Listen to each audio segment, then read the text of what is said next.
If you have a Chevy Volt and it's starting to act really funny, it might actually be the 12-volt battery. Now, I'm going to show you something that's going to make you really mad at Chevrolet. Okay? This is the back seat. You always put your crap in here, right? At least, that's what I do. Watch this. They could have moved the battery over here and put a spare tire in there. Plenty of room for a spare tire. Look at all that room for a baby donut spare. In fact, I'm thinking about customizing this, moving this over here, making a little box for it, and putting a baby spare in there, because I could. Just like move the strap thing to that little nub there. I could do that. I really could.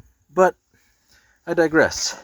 Anyway, what you want to do is you want to take all of your crap out of it, which sucks.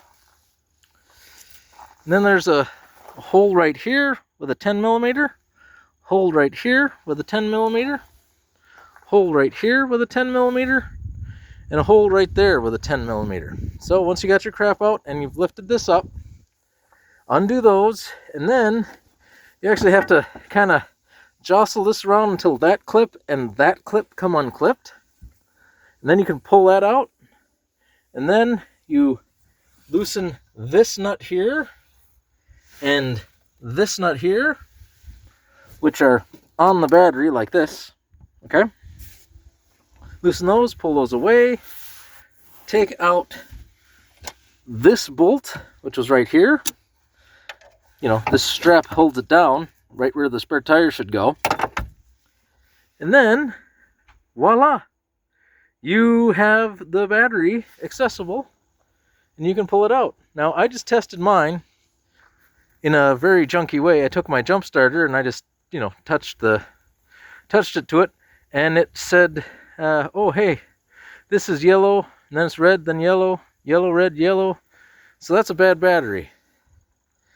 But it's it's about the second battery I've had in this thing in 15 years, so that's not bad. And the first one was actually the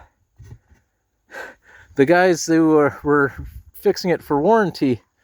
They left it on all night. They left the door open, and so the battery died. And then they tried to charge me for a new one, and I was like, no.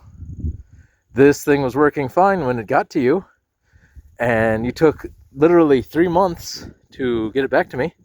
So, no, you pay for a new battery. And they did, which is cool. Anyway, hope that helps somebody out.